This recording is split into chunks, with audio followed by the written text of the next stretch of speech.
great job for us, man. I mean, he's unbelievable. But, you know, I tell these guys, like, your football players are going to take care of a lot of things, right? Like Illinois in the realm of college football probably isn't as sexy as some other places, right? But I can tell you this, if you play great football, if you play great basketball, right? If you play great baseball, and you're a really good player, you're going to have opportunities. You know what I'm saying? And so, like, I think some of these young men in college got it backwards. They think, you know, I'm going to market myself, you know what I'm saying?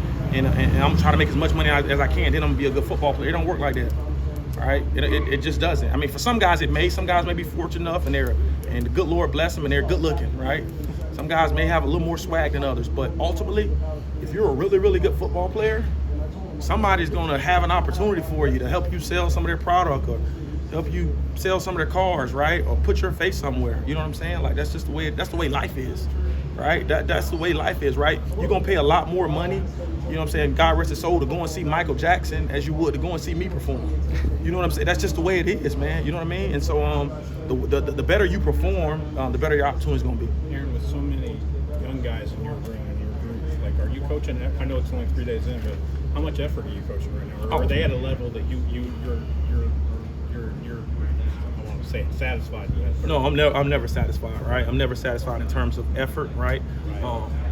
I truly believe, right? I think you got to establish that. I think we did a great job establishing that in spring. And you got a group of young guys come in, right, and they just don't know the lay of the land, right? And so you try to show them things in terms of film, right? This is what happens when you play with great effort. This is what happens when you don't play with great effort. We had an incident yesterday with some of the developmental guys, and one of them didn't run to the ball, and I lost my mind, right? Like, we'll fix everything else. We will fix everything else.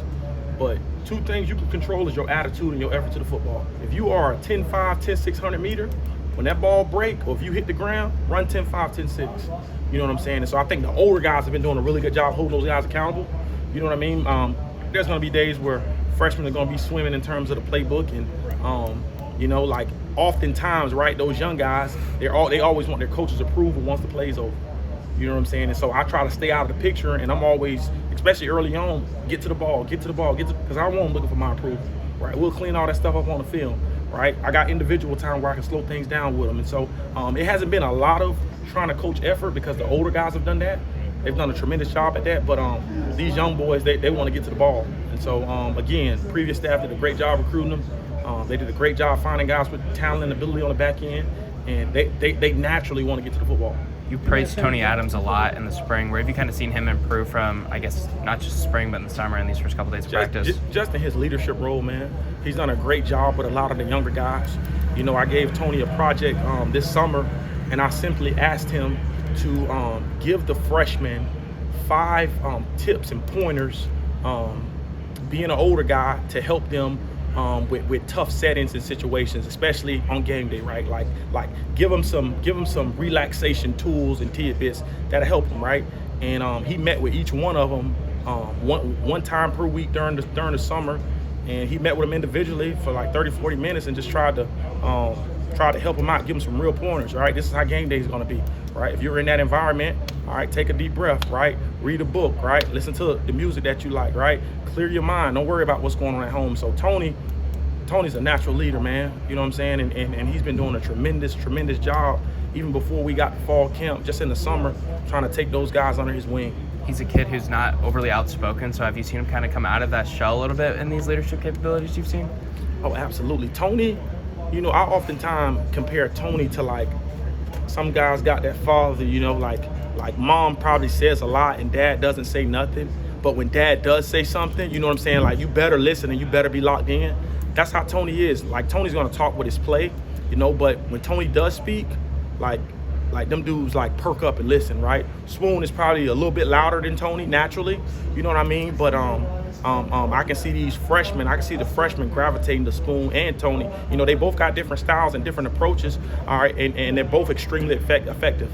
You know what I'm saying? Tony's going to do a great job in conveying his message to guys and being up front with them. But he's one of those guys, he's going to pull some of these freshmen to the side. Hey, listen, we got to work on this, and this. And it makes my job a lot easier.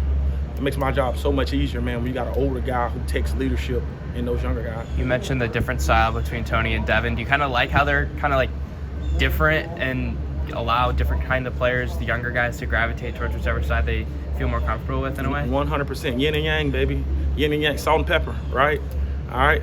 Nobody just like salt. Nobody just like pepper. You want to put them both together. You know what I'm saying? I think Tony and TA is a great mix, right? And those young guys, naturally, some of them going to gravitate to Tony a little more because that's their personality. Like Tyler Strain is probably a little more TA personality-wise, right? Keontae Curry, probably a little more TA personality-wise. Daniel Edwards is probably a little more spoon. You know what I'm saying? Like it's a great mixture, man, and they've been doing a great job in leading those younger guys. What kind of dynamic does that create on the field and in the meeting room for you guys? It creates a very funny, awesome dynamic, right? We have a good time in the meeting rooms. I always tell these guys I want them to be themselves. I'm not trying to stop them from being who they are, right? I'm not trying to stop them because everybody got different personalities, right? I don't want to kill it, right? I want to let you live it, but then the confines of what we want to get done. And when they understand that, you know, I think the younger guys are starting to understand that. They can kind of continue to build on that. But I think it takes an older guy telling them, you know, because oftentimes when they hear from a coach, you know, it's just hearsay, right? When they hear from an older guy and how it's going to help them down the road, you know, I think it's going to benefit them in the long run.